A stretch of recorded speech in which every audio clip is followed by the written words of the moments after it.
Հայաստանի գյուղերից շատերում մինչև այսօր էլ բժիշկների ու մասնագետների պակաս է զգացվում։ Այդ փաստն է հարկադրում մարդկանց գնալ Երևան բուժվելու։ Գյուղերի եւ ավանատիպ փոքր քաղաքների մի մասում էլ միայն ընտանեկան բժիշկներ ու բուժքույրեր կան, բայց ասենք նեղ մասնագետներ, օրինակ սրտաբան, նյարդաբաններ կամ ուռուցքաբաններ չկան։ Ժամը լրատվականին դիմաց սոցիալական խնդիրներ ունեցող անանուն մնալ ցանկացող կինը պատմում է, որ երիկամային անբավարարություն ունեցող որդու համար մարզային բժշկական կենտրոնները համապատասխան սարքավորումներ չունեն, ուստի ամսվա մեջ մի քանի անգամ նրան հարկադրված Երևան են տանում։ Ինականապես տեղ չկա։ Երևանում մեզ համար ավելի լավ է։ Մի քիչ մենյուս տրանսպորտի հարցն է դժվար։ Տաքսով տանենք, տաքսով կբերենք, ամեն տաքսի տանել բերել 15000 դրամ կուտանք, կեշտանք կոկանք։ Բժիշկների պակասի հարցը մարզերում այդպես էլ չի լուծվում։ Փաստն այն է, որ ապահովագրության առկայության դեպքում անգամ մարզերում կարող է բժիշկ չլինել։ Հետևաբար մասնագետ չլինելու պատճառով մարդիկ ստիպված են լինում դարձյալ գնալ Երևան։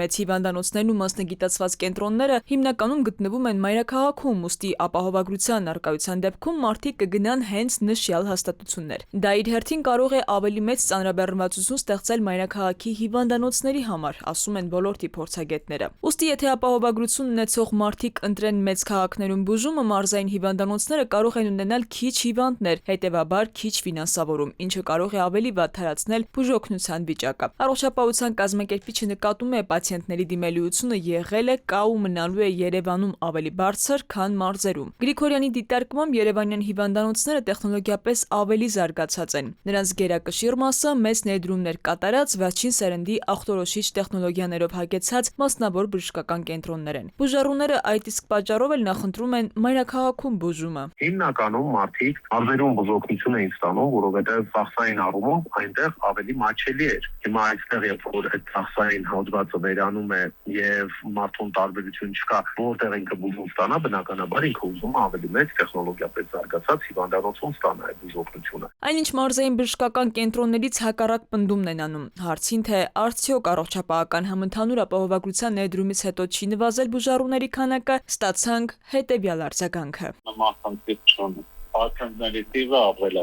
Գրիգորյանի խոսքով բուժօգնություն ստանալու համար բուժառուն գնում է մասնագիտական ավելի լայն շրջանակ ունեցող հիվանդանոցներ։ Դրանից բացի Երևանի բուժկենտրոնների աշխատակիցները ավելի հաճախ են կարողանում գնալ վերապատրաստման, ավելի հաճախ են հանդես գալիս արտասահմանյան փորձի ներդրման օրինակով։ Եվ եթե ապահովագրությունը տարբերություն չի դնում, թե մարդը որտեղ պետք է բուժօգնություն ստանա, ապա բնական է, որ մարզերում հիվանդանոցները սկսելու են ավելի քիչ ծանրաբեռնել, հետևաբար նրանց ֆինանսավորումը ևս նվազելու է։ Առողջապահության ոլորտի փորձագետների դիտարկմամբ առողջապահական ծրագրերից, այդ թվում ապահովագրությունից մարզերում մարդիկ քիչ են տեղեկացված։ Դրա պատճառով էլ շատ հաճախ կարող են չօգտվել իրենց իրավունքից։